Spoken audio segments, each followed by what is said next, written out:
हमारे आदरणीय prime minister Shri Narendra भाई मोदी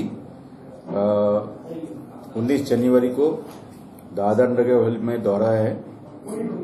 वो मेडिकल कॉलेज का खातमुहूर्त करने को जा रहे हैं। आप सभी को पता है कि मेडिकल जो कॉलेज है वो 150 सीट का आ रहा है। उसमें 50 सीट सिलवासा की है और 50 सीट दमन एंड दीव की है। तो नरेंद्र भाई मत खातमुहूर्त करेंगे 19 को और मार्च में यही कॉलेज स्टार्ट होने वाली है, मेडिकल कॉलेज।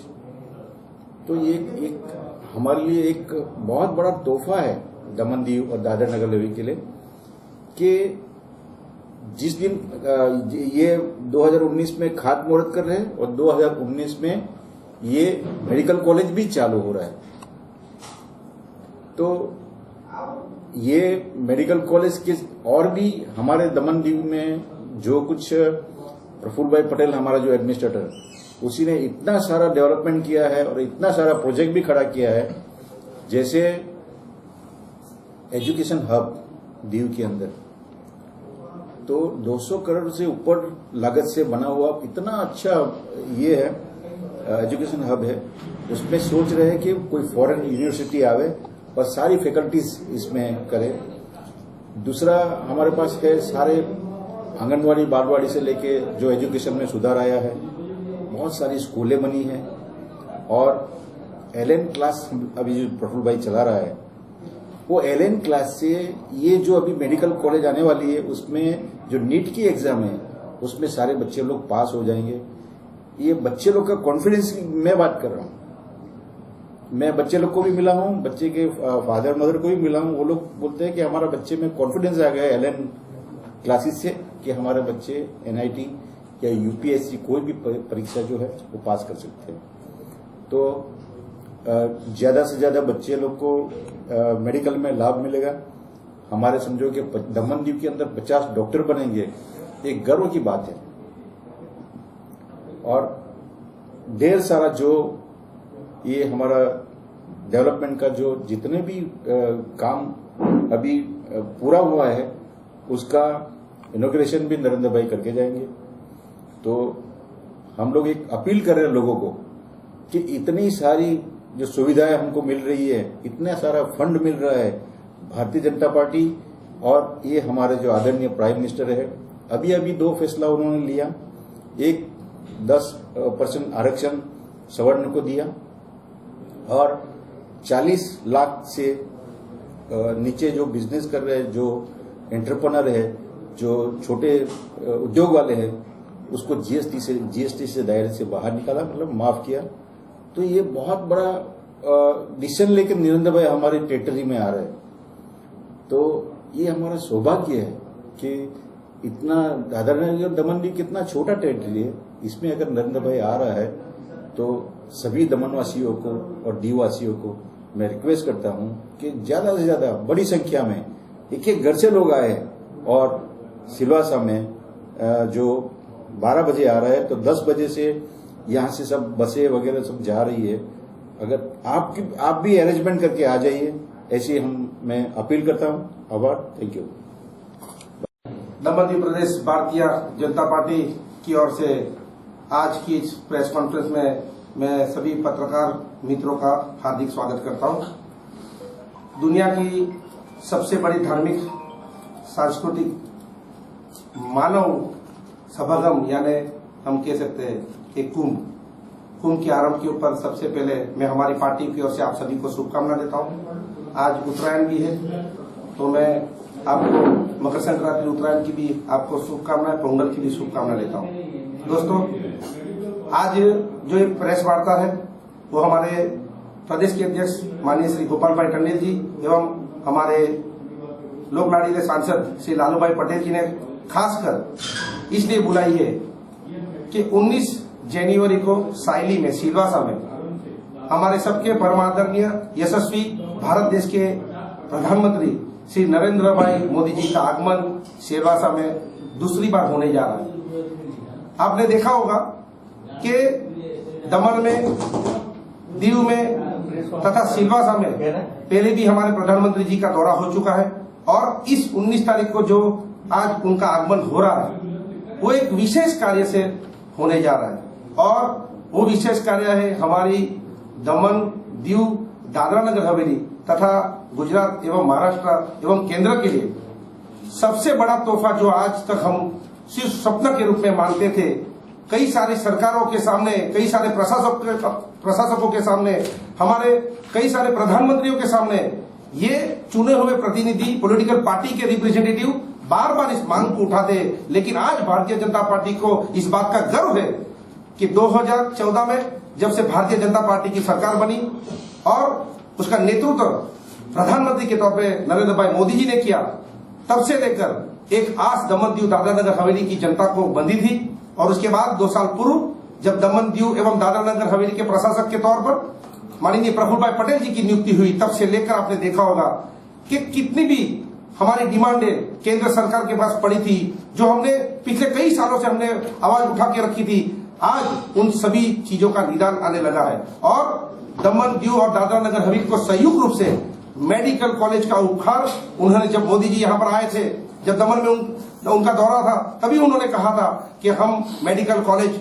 दमन दीव और दादरा नगर हवेली को देंगे और आज हमें कहते हुए बड़ा हर्ष, उल्लास और आज उत्साह हो रहा है कि माननीय नरेंद्र भाई मोदी जी के हाथों ही आज दमन दीव दादरा नगर हवेली की जो कॉलेज साइली के सिलवासा में बनने जा रहे हैं उसका शिलान्यास करने के लिए भी प्रधानमंत्री जी ने सभी इंडस्ट्रियलिस्टों का, सभी होटलियर एसोसिएशन का, हमारी पॉलिटिकल पार्टीज एवं हमारी दमन दीव दादरा नगर हवेली में जितनी पॉलिटिकल पार्टीज है, गत दिनों में जब हम वहां पर पार्लियामेंट में हमारे यशस्वी प्रधानमंत्री नरेंद्र भाई मोदी जी को हम आमंत्रण देने के लिए गए थे, उन्होंने बिल्कुल ही हमारा आमंत्रण स्वीकारा था और कहा था कि मैं बिल्कुल वहां पर आके इस कॉलेज का शिलान्यास अपने हाथों ही करूंगा।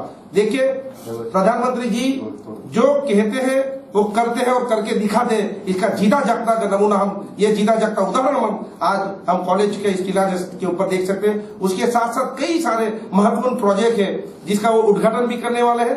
उसकी पूरी जानकारी यहाँ पर हमारे बैठे प्रदेश अध्यक्ष गोपाल भाई टंडन एवं हमारे सांसद लालू भाई पटेल आपको आगे देंगे। धन्यवाद। 19 तारीखे अपना देश का वड़ा प्रधान श्री नरेंद्र भाई मोदी जी अपना दमन दीव और दादरा नगर के मेडिकल कॉलेज में આવવાના છે। એમનું જોરદાર તૈયારીમાં ચાલુ કરી અને એની સાથે સાથે અમારા દમણ દીવમાં દરેક જગ્યાએ, દરેક પંચાયતમાં, દરેક ગામની અંદર જ્યાં 3 રસ્તા 4 રસ્તા પર હોર્ડિંગ અને હોર્ડિંગની સાથે જે કંઈક મોટા મોટા 7-8 વિકાસના કામો છે એ અમે એની સાથે પોસ્ટરમાં લગાવીશું અને લાઇટિંગ, સફાઈ, હોટલ એસોસિએશન કે પંચાયત એરિયામાં કે અવારનવાર જ્યાં રસ્તા પાસે એ અમે ખુશીનો માહોલ છે આપણા માટે, દમણ દીવ અને દાદરા નગર માટે। તો ભરપૂર સ્વાગત। આપણે ઘણા નસીબદાર છે કે અંગ્રેજો પછી ભારત દેશમાં પોર્ટુગીઝ શાસન પછી જે દમણ દીવનો વિકાસ ન થયો તે 14 અમારી સરકાર, ભારતીય જનતા પાર્ટીની સરકાર આવી પછી આપણા વડાપ્રધાન દેશના નરેન્દ્રભાઈ મોદીના નેતૃત્વ હેઠળમાં અને અમારા પ્રસાદ શ્રી ભોળભાઈ પટેલ એમની ઘણી મહેનત, અમારી રજૂઆતને સાંભળી, દમણ દીવ નાના પ્રદેશની રજૂઆત સાંભળી, જે વિકાસ થયો ખરેખર અભિનંદન પ્રધાનમંત્રીજીને, નરેન્દ્રભાઈ મોદીજીને અને પ્રસાદ ભોળભાઈ પટેલને, અમારા નાના મોટા કાર્યકર્તાઓને। જે અમારી વિશાભાઈ કીધું કે અમે 500 સીટ હતી ત્યારે 2009 થી 14-19 સુધી 2 સાંસદો માટે અમારી કાર્યકારિણીમાં અમે જ્યારે છોકરાઓ માટે મેડિકલ કોલેજ માટે 6 સીટ હતી, અમે માંગવા ગયા હતા લાઈનમાં બેસવાનું કોંગ્રેસ સરકારમાં કે અમારા પ્રદેશમાં ઘણા અમારા દીકરી દીકરાઓ ડોક્ટર બનવા માંગે છે, અમને સીટ વધારે આપો। અમે રજૂઆત કરતા પણ એનો કોઈ નિર્ણય આવતા નથી। ખરેખર અમે સપનામાં નહીં સોચેલું કે દમણ દીવ અને દાદરા નગર આટલી મોટી કોલેજ, આપણે મેડિકલ કોલેજ આવવાની અને તે આવવાની કે આખા દેશમાં જે 10 કોલેજ છે આવી સિસ્ટમથી, દરેક સિસ્ટમ સાથે આવવાની અને દરેકને લાભ મળશે। એક નાનામાં નાનો વ્યક્તિનો, ગરીબ ઘરનો છોકરો, આદિવાસીનો છોકરો આજે ડોક્ટર બનશે અને પહેલું એનું નામ લખાશે, ડિગ્રી લખાશે ડોક્ટર અને પછી એનું નામ લખાશે। ખરેખર 50 ડોક્ટર, 150 સીટ અને 109 કરોડ રૂપિયા અને 18 એકરમાં જો બનવાની, એની સાથે કઈ પ્રોજેક્ટ અમારા દમણના ઇનોગ્રેશન, ખાતમુહૂર્ત થશે અને દાદરા નગર હવેલીના બી થશે। અને કેટલો કરોડો રૂપિયાનું આ ઇનોગ્રેશન અને ખાતમુહૂર્ત. અને અમે તો ભગવાનને પ્રાર્થના કરીએ કે જે ખાતમુહૂર્ત કરશે અમારા પ્રધાનમંત્રી આદરણીય નરેન્દ્રભાઈ મોદીજી, અને એના હાથે જ પાછું ઇનોગ્રેશન બી થશે એવી અમે વિચાર કરીએ. અને ખરેખર એમના હાથે જ થવું જોઈએ ઇનોગ્રેશન બી. આજે દમણ અને દીવ અને દાદરા અને હવેલીમાં આજે તમે નકશામાં જુઓ તો અમારો પ્રદેશ એક રાયના દાણો જો હોય એની કોઈ ગણતરી નથી એક સમયમાં. જયારે ગણતરી ક્યાં થઈ? જયારે અમારી ભારતીય જનતા પાર્ટી સરકાર બની અને અમારા વડાપ્રધાન શ્રી નરેન્દ્રભાઈ મોદીના નેતૃત્વ હેઠળમાં અમારો પ્રદેશ મોટા મોટા પ્રોજેક્ટો તમે જો દીવની અંદર નાના પ્રદેશમાં એજ્યુકેશન હબ જો તમે એ ગુજરાતમાં બી નથી. એ પ્રકારનું બ્રિજ, પાણી, light, gas, engineering college, degree college, કેટલી કોલેજો, નર્સિંગ કોલેજ, કેટલા લાભ મળે લોકોને, અને કેટલી યોજનાઓ. ખાલી યોજનાનો લાભ લેવો છે આપણે તો આપણે કંઈ કરવું નથી. ખાલી આપણે થોડી મહેનત કરી લેવાની, આપણી પ્રજા થોડુંક આગળ ચાલવાનું, આપણે આગળ ચાલીને કામ કરીશું તો આપણો નાનો પ્રદેશ એક આપણો જે સ્ટેટને મળે, જે વિકાસ સ્ટેટને મળે, મોટા મોટા દરજ્જો સ્ટેટના, તેટલો જ અમારા દમણને બી આજે મળ્યા કરે. ખૂબ ખૂબ અભિનંદન અમારી સરકારને અને અમારા પ્રધાનમંત્રી નરેન્દ્રભાઈ મોદીજીને કે એટલી ચિંતા વ્યક્ત કરે. ઘણી વાર મળવા જાય તો કે લાલુભાઈ અમને ઘણી મોટી ચિંતા છે, અમને ઘણી બધી ચિંતા છે નાના પ્રદેશની. ને ખરેખર અમે સોચેલું નહીં આટલું સરસ કામ થઈ ગયું. જે રાતના દિવસના અલગ અલગ કામ દેખાય બધાની મહેનતનું છે. અને ઘણું તો આજે વિકાસ થઈ ગયો તેમાં અમારા દમણ દીવના પત્રકારનો બી બહુ સહયોગ છે, તમારો બી. તમને બી અમારે જેટલી ચિંતા છે પત્રકાર ભાઈઓનું બી, દેશના પત્રકારોનું બી, તો દેશ ચાલે છે. તો અને આજના સારામાં સારો દિવસ એક તો કુંભ મેળાનું આયોજન અને મકર સંક્રાંતિ, નવવર્ષ અત્યારે જ ગયું. ખરેખર આવા પ્રોજેક્ટો જે અમે શૌચાલયની દમણની અંદર એ થઈ રહ્યા અને દીવની અંદર, અને આપણા બાજુનો પ્રદેશ દાદરા નગર હવેલી, તમે સ્પોર્ટ કોમ્પ્લેક્સ જો કે વિકાસ જો, જ્યાં જો ત્યાં વિકાસ સિસ્ટમની સાથે. આજે રોડ આપણી ત્યાં આજે ટુરિસ્ટ પ્લેસ છે દમણ દીવ અને દાદરા નગર, એની વિકાસની ઘણી બધી જરૂર છે. એ પૂરી થઈ જશે તો ટુરિસ્ટ બી ક્યાં પૂરા દેશમાંથી આવે જ, વિદેશથી બી કેટલા ટુરિસ્ટો આપણી ત્યાં દીવમાં અહીંયા ત્યાં, અને જેટલી સુવિધા આપેલી છે એ ટુરિસ્ટ આપણે મહેમાન કહેવાય. એટલે આપણે સેવા બી કરવો જોઈએ. અને એ લોકો આવે તો આપણા નાના મોટા માણસોના રોજિંદુ બી ચાલે તો ઘણી ખુશીની વાત છે. અમે જેટલા માણસો લઈ જવાય એટલા અમે કાર્યકર્તાના આજે મિટિંગ સવારે કરી અમે, અને જેટલા પંચાયતના સરપંચને બોલાવ્યા, અમારે આયોજન કર્યું. બધી બસો, ટેમ્પા, ફોર વ્હીલર ગાડી ને અમે બાઇક રેલી બી કાઢવાના છે સેવલા સુધી, એ બી એક આયોજન કર્યું છે અમે બધા બેસીને. તો આનંદ ઉત્સવ છે અમારા માટે કે ખરેખર આવા જ કામ કરશે તો અમારી ત્યાં દીવને સ્માર્ટ સિટી આપી, દમણને નથી, પણ અમને કોઈ અફસોસ નથી. અમારા પ્રશાસકના નેતૃત્વ હેઠળમાં, પ્રધાનમંત્રી નેતૃત્વ હેઠળમાં, અમારા પ્રદેશમાં ગોપાલભાઈના નેતૃત્વ હેઠળમાં, અમારા નેતૃત્વ હેઠળમાં, કાર્યકર નેતૃત્વ હેઠળના વિચારોને એટલું કામ કરીશું ને અમે દમણ અને દીવમાં તો અમે સ્માર્ટ સિટી બનાવીને આપશું ભારત સરકારને. એ અમારી વિચારધારા છે, એ અમારી સક્સેસફુલ થશે એવી અમારી સોચ, અને અમારો એને ખૂબ આગળ લઈ જાય દમણ દીવને એ અમે પ્રાર્થના કરીએ. અને આજના જે તમે બધા આવી પ્રેસ કોન્ફરન્સ બોલાવી તો તમે અમારા એક આમંત્રણ માની તમારું બી સન્માન છે. દેશની સાથે તમે બી યોગદાન ઘણું આપ્યું. તમે પત્રકાર ભાઈઓ અમે તો તમારો ઋણી છે દમણ દીવની અંદર કે સલાહ સૂચન તમે આપી છે અમને વિકાસ માટે. તમે પત્રકાર જ નથી, તમે બી એક અમારો ભાગ છે, અમારા ભાગરૂપે, દેશના ભાગરૂપે, દમણના ભાગરૂપે. તો આજે આનંદ ઉત્સવ છે. અમે આખી અમારી મીટિંગો ચાલી, ગામે ગામ ચાલુ કરી નાખવાના. બધાને રિક્વેસ્ટ અને જવાબદારી સોંપી કાર્યકર્તાને, પદાધિકારીને આપણે જવાનું છે. અને 9:30 વાગે નીકળી જશું. 12 વાગ્યા પહેલા ત્યાં પહોંચવાનું છે. અમારે સીટ લઈ લેવાની છે. અને વિકાસના પ્રોજેક્ટ છે, અને દીવથી બધા આવતા છે અમારા પદાધિકારીઓ, કાર્યકર્તાઓ એ બી આવવાના છે. તો એક ખુશીનો માહોલ છે કે આ કોઈ પણ વખત અમે સોચેલો નહીં કે આટલો મોટો પ્રોજેક્ટ પ્રધાનમંત્રીના હાથે થવાનો, ખાતમુહૂર્ત થવાનું. અમે ભગવાનને પ્રાર્થના કરી ઇનોગ્રેશન બી એમના હાથે જ થવું જોઈએ એ પ્રાર્થના. જય હિન્દ. આપણા દેશના વડાપ્રધાન શ્રી નરેન્દ્રભાઈ મોદી દાદરા નગર હવેલીમાં મેડિકલ કોલેજનું ખાતમુહૂર્ત માટે આવી રહ્યા છે. મોદી સાહેબે અત્યારે બે મહત્વપૂર્ણ ડિસિઝન લીધા. એક 10% સ્વર્ણ અને આરક્ષણ અને 40 લાખથી નીચેના જે બિઝનેસમેન છે, એન્ટરપ્રનર એટલે કે નાના ઉદ્યોગકારો છે, એમને જીએસટીમાંથી ફ્રી આપવામાં આવ્યું. એ બે મહત્વપૂર્ણ નિર્ણય લીધા એમને. અને દમણ, દીવ અને દાદરાનગર હવેલીને જે મેડિકલ કોલેજ મળી રહી છે 50-50 સીટની, એ ખાતમુહૂર્ત તો છે, પણ માર્ચમાં કોલેજ બી સ્ટાર્ટ થવાની છે. એટલે આ વર્ષે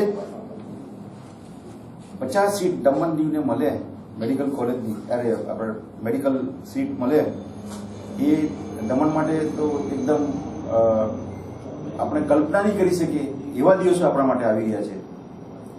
તો દમણ દીવમાં એક ખુશીનો માહોલ અને દરેક લોકો વિચારી રહ્યા છે કે ભાઈ નરેન્દ્ર મોદીને મળવા માટે અમે સેવા છીએ.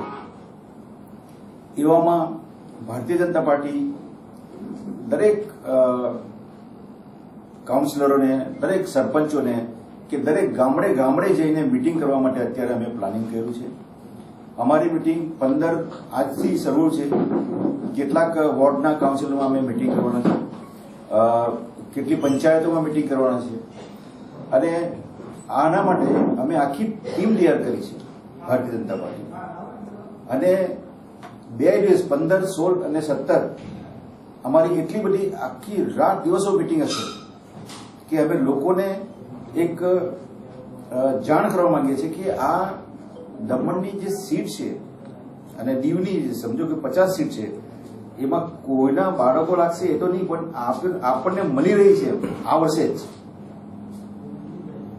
અને એના માટે શ્રી આપના પ્રશાસક છે પ્રફુલભાઈ પટેલ, એ અથાગ મહેનત કરીને એ મેડિકલ કોલેજ સિવાય કે આજે દમણની અંદર કેટલા બધા 2 બ્રિજ છે કે બીજા બધા કેટલા પ્રોજેક્ટ છે, નંદગઢથી લઈને બાલવાડીથી લઈને કે એજ્યુકેશન હબ, અત્યારે દીવની અંદર એજ્યુકેશન હબ છે, એ 200 કરોડના ખર્ચે એજ્યુકેશન હબ બનેલું છે. એમાં પ્રશાસક એવું વિચારી રહ્યા છે કે કોઈ ફોરેન યુનિવર્સિટી આવે અને જાત જાતની ફેકલ્ટીઝ એમાં કરે. એટલું સરસ મકાન બનાવેલું છે. તો એ પણ વિચારણા થઈ રહી છે કે કોઈ ફોરેનની યુનિવર્સિટી આવે અને આ જેવી કરે આપણી સાથે. તો આવા અનેક પ્રોજેક્ટ જે છે એ 19મી તારીખે નરેન્દ્રભાઈને હસ્તે ઉદઘાટન થશે ત્યાંથી સિલવાસથી. તો એ પણ વ્યવસ્થા કરી છે. તો દમણ માટે તો એકદમ ચારોકોર વિકાસ છે. અને વિકાસના માહોલમાં નરેન્દ્રભાઈ આવી રહ્યા છે કે કેટલા પ્રોજેક્ટ શરૂ થવાના છે એને વાચા આપવા માટે નરેન્દ્રભાઈ સિલવાસથી બોલશે. એટલે પત્રકાર ભાઈઓને હું ખાસ વિનંતી કરું છું કે દમણથી દરેક માણસ, એક ઘરથી એક માણસ જશે સિલવાસા કે. અને આજની તારીખમાં અમે લોકો હોટલ એસોસિએશન, ઇન્ડસ્ટ્રીયલ એસોસિએશન કે અમારી પાર્ટી અથવા પાર્ટી સિવાયના બધા દરેક ચૂંટાયેલા સભ્યો છે દમણના, એ બધાને અમે સાથે લીધા છે. અને બધા જ કોઈક ને કોઈક રીતે બધા જ મતલબમાં માણસો કેવી રીતે લઈ જવાના, કેવી રીતે બસની વ્યવસ્થા કરવાની, કેવી રીતે ટેમ્પોની વ્યવસ્થા કરવાની, કેવી રીતે કારમાં જશે, એ માટે બધું અમે અત્યારથી આ કરી રહ્યા છીએ.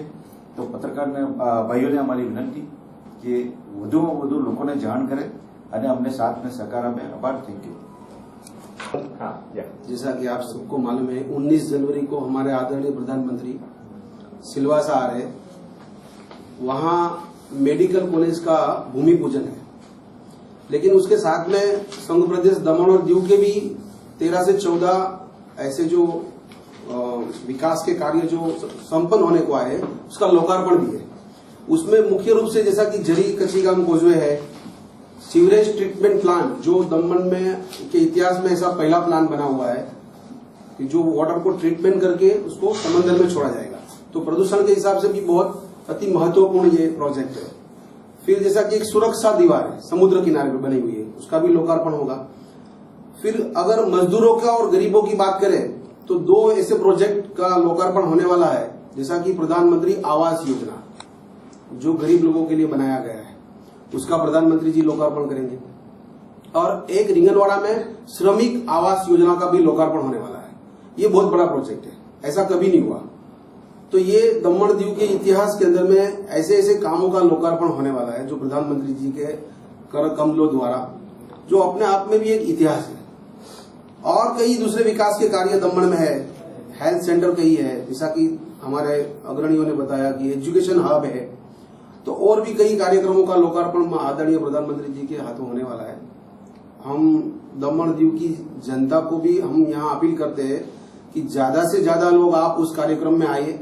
3 लाख से ज्यादा लोग वहां इकट्ठा होने वाले हैं। भारतीय जनता पार्टी के द्वारा यहाँ हमने आने जाने की व्यवस्था की भी काफी हम करेंगे। जिनके पास सुविधा नहीं है वो हमारा संपर्क करें हमारे प्रदेश कार्यालय का।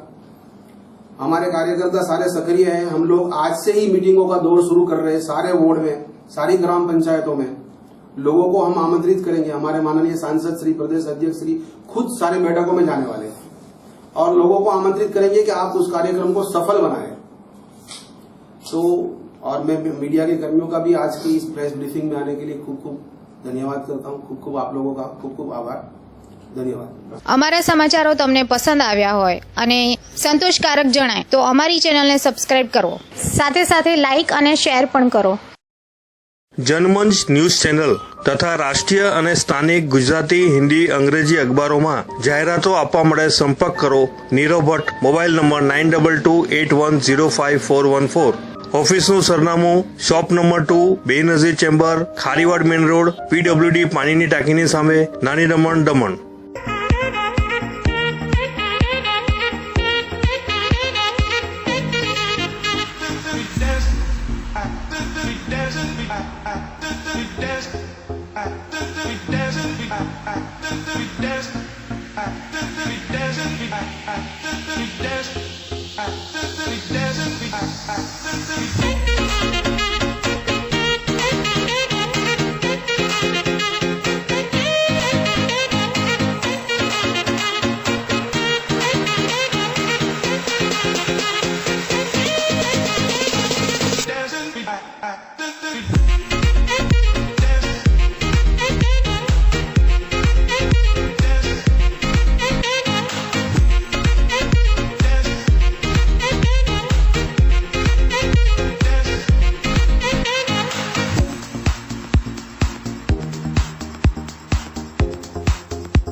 रोजगार की तलाश में हम अपने घर से दूर निकल जाते हैं। वो 2 पैसे जो आप दूर जाकर कमा रहे हैं, आखिर किस लिए? ताकि आपका परिवार, आपके प्रियजन एक सुखमय जीवन व्यतीत कर सके। पर अनजाने में आप सुख के साथ उन्हें एक बीमारी भी दे देते हैं।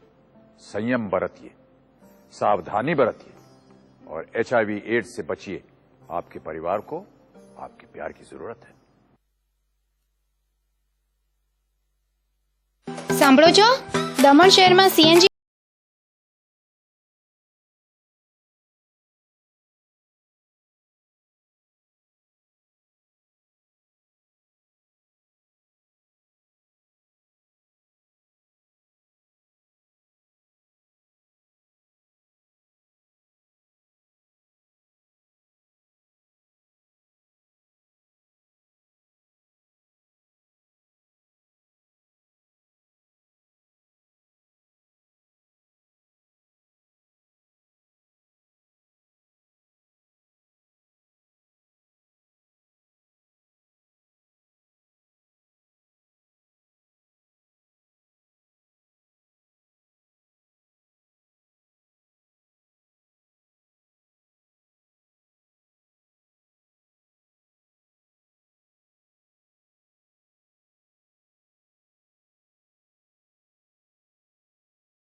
ज़्यादा बीमारी रहता है तो पैसा नहीं है ना सर, फिर हमारा ज़मीन रहता है तो बेचना पड़ता है। उससे भी आगे नहीं हुआ तो हमारे पास कुछ आगे का है ही रास्ता है ही नहीं। मेरा आदमी गुजर गया, उसको सर कैंसिल हुआ था। ऐसे तकलीफ था ना, पैसा वैसा कुछ नहीं था। हमारा चाचा का लड़का का ब्रेन में ट्यूमर हुआ था। अपना जो भी है वो बेच के ही उसको इलाज कराना पड़ेगा, मरने थोड़ी ना देगा। सेविंग तो पूरी खत्म हो ही जाती है, लेकिन उसके बाद भी अगर इंसान को बचाना है तो कहीं से कर्जा लेके भी आदमी करेगा, कुछ ना कुछ तो करेगा। वो कर्जा बढ़ता है और आदमी पूरा कर्जे के बोझ में दब जाता है। ऐसे करोड़ों परिवार हैं जहां आर्थिक कमी के कारण स्वास्थ्य सुरक्षा एक बड़ी समस्या है, एक बड़ा बोझ है। लेकिन अब नहीं, भारत सरकार ने ऐसे करोड़ों परिवारों को खुशियां लौटा दी हैं। माननीय प्रधानमंत्री द्वारा शुरू की गई है आयुष्मान भारत, प्रधानमंत्री जन आरोग्य योजना, जो विश्व की सबसे बड़ी स्वास्थ्य सुरक्षा योजना है। इस योजना में देश के 10 करोड़ से भी ज्यादा परिवारों को स्वास्थ्य सुरक्षा बीमा दिया जा रहा है। आयुष्मान भारत बीमा योजना में सभी वंचित भारतीय परिवारों को लाभ दिया जा रहा है। इस योजना में 5 लाख रुपए का स्वास्थ्य बीमा हर परिवार को हर साल दिया जा रहा है, जिनका नाम सामाजिक और आर्थिक जाति जनगणना 2011 में लिखा हुआ है। सर उसमें मुझे कैसे पता चलेंगे कि सरकार ने योजना बनाई और उसमें मेरा नाम है? आपका नाम वंचित परिवार की सामाजिक और आर्थिक जाति जनगणना 2011 में लिखा हुआ है कि नहीं, ये आप नजदीकी स्वास्थ्य केंद्र में जाकर देख सकते हैं।